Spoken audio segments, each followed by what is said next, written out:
there are a set of reforms that begin to take into effect this year. So I want to talk about this.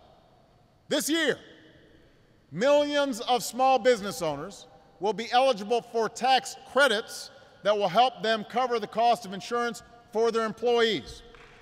Starting this year, tens of thousands of uninsured Americans with a pre-existing condition and parents whose children have a pre-existing condition will finally be able to purchase the coverage they need. This year, insurance companies will no longer be able to drop people's coverage when they get sick, or place lifetime limits or restrictive annual limits on the amount of care they can receive. This year, all new insurance plans will be required to offer free preventive care. And by the way, for all the students who are here today, starting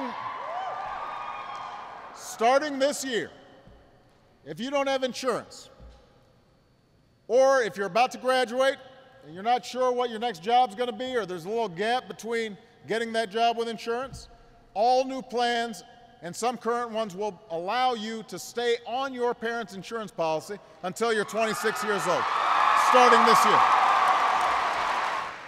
Because as you start your lives and your careers, the last thing you should worry about is whether you go broke just because you get sick.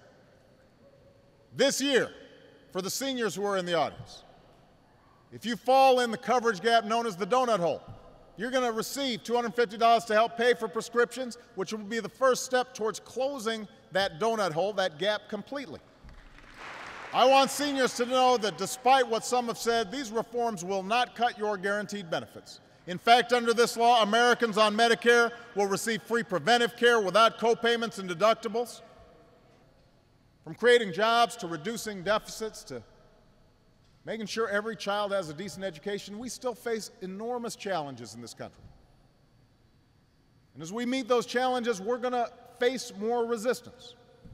We're going to face more doubt. We're going to face more cynicism. We're going to hear more voices who will warn us that we're reaching too far, that we're going too fast, who are going to tell us that we can't wait, who are going to just make wild accusations about what we're trying to do.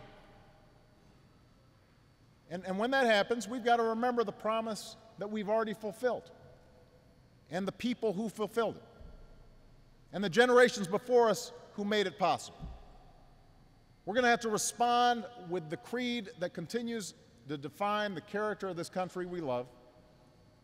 And this is my favorite memory, Iowa. That creed that says, yes, we can.